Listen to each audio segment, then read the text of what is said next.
So how did it feel to suit up as Loki again? It was great. Yeah, I hadn't done it for a while. The last time, well, it was about 4 years.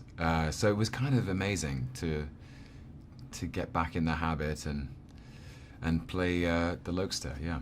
And what can audiences expect to see from this third go round with Loki and Thor, the relationship and everything? Well, it's every film there's an evolution of the relationship between Thor and Loki, and Taika Waititi, our director, has infused that brotherly feud with so much humor and so much spirit, and it's kind of time to ring the changes, because there's only so long that those two can basically fight and try to one up each other, and actually the stakes are so high that they need to change things up between them a bit. You'll see.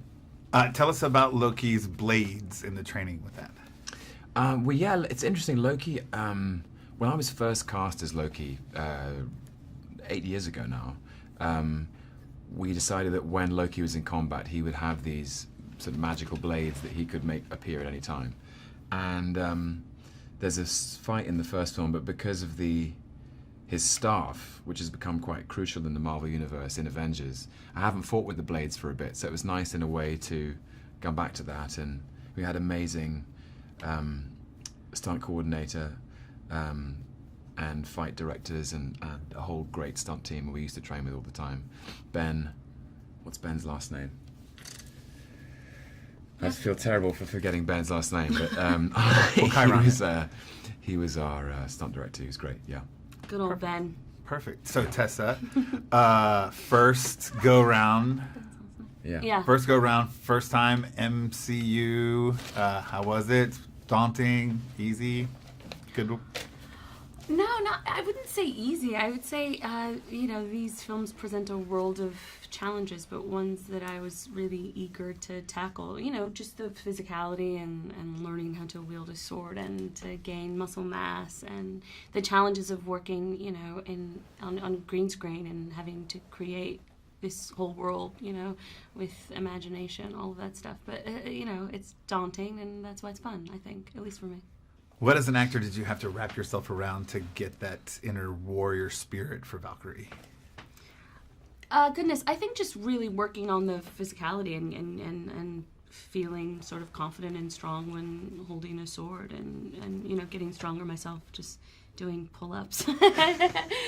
Just feeling, really spending time on stage 3 with the stunt crew, and once you can sort of move through space, doing some of that fight stuff, you begin to kind of be able to inhabit the space of the character.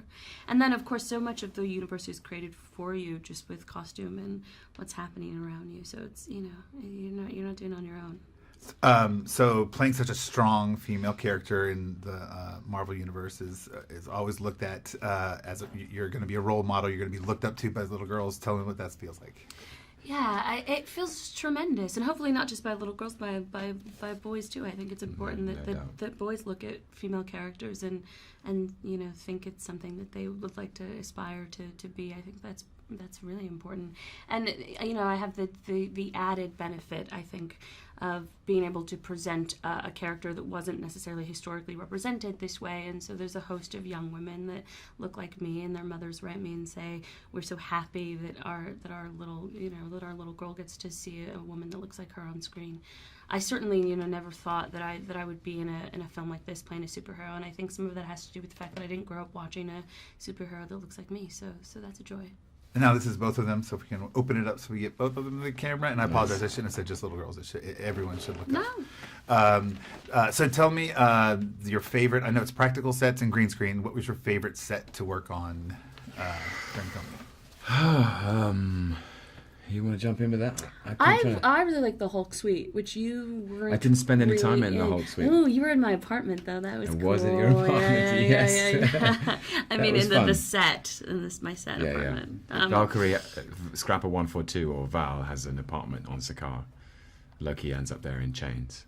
It was pretty rad, that apartment. Yeah, that apartment was cool. There was lots of funny little tidbits. She's not the cleanest, person. So there's sorts of relics all over the place. I think at one point there was a human arm. I don't know if that's still in the movie, but she's just like looking for stuff and chucks an arm. The Sicarian stuff was great because that felt Thor and Loki are cast out onto this alien planet called Sakaar, which is presided over by Jeff Goldblum as the Grand Master, and Val is there, and it was really inspired by the illustrations of Jack Kirby, who was such a influential comic book illustrator for Marvel. And it's really out there and out of this world, and so the colours of those sets. There's when Loki and Val fight, there was a sort of in this kind of the hall of slightly strange jigsaw puzzle piece. I don't know what you'd call it really. It was like, but it was a very, very colourful, otherworldly set. Kind of felt like we were in Wonka's Chocolate Factory or something, you know? Yeah, and then Hulk Suite, where he lives, is sort of this lush, like bachelor pad, but everything's huge, obviously, because it's the Hulk. He has a hot tub and a circular bed and a bar, which of course Val enjoys immensely. But yeah, you as an actor, you're always trying to suspend your own disbelief, and thereby the audiences. So it's always a pleasure to walk onto a set that just is so lived in and is telling a story. It makes your job easier. A lot of the folks that I've talked to already have talked about how Taika was very encouraging of improvisation. And there's going to be some stuff possibly on the cutting room floor that we see. Is there any insight to some fun stuff that happened on set that's... I think Taika's whole... I think he's immaculate, really, at capturing the spontaneity of improvisation. And that's what he loves most about being a filmmaker, is understanding the structure of the story, inspiring his actors to understand it too, but then along the way to play with it, to see what comes up in the moment, because really that's the magic. If you can capture things that characters would say as they think it for the first time, I think it always comes off as fresher than anything that was ever scripted, and that specifically works with his comedy. It's such a fun film. It's so funny. Every character is funny in a way, and so it made the set feel very light, which is lovely. Everyone's playing the game with everybody. One word answers for Taika. How is it working with Taika? Hilarious. Goofy. Last question is, what do you each hope that people walk away from the theater after seeing this film with? I hope that people have a great time. It is so entertaining, and that's all Taika, and Chris and Tessa. But it's so colourful and feels like it's something that's very true to Marvel and also to the characters, and it's epic. It's just a great time. I hope people enjoy it. Yeah, I think, Ragnarok is literally the destruction of the old and the birth of the new. So I hope that people feel like this new world order that we've created in this universe, this zany thing, is exciting and a place they want to stick around for a while. Okay, Marvel fans, I've got a bonus fact for you. Did you know that the Avengers shawarma post-credit scene was added at the last minute? The hilarious throwaway post-credit scene at the end of Avengers Assemble, not the Thanos one, the shawarma one, was not filmed during principal photography. In fact, the late addition to the script was filmed 2 days after the film premiered in the US, as that was the only way Joss Whedon could reunite the cast. Chris Evans, in the middle of filming Snowpiercer, had to cover his beard with his hand. What's your favorite Marvel movie? Let me know in the comments below.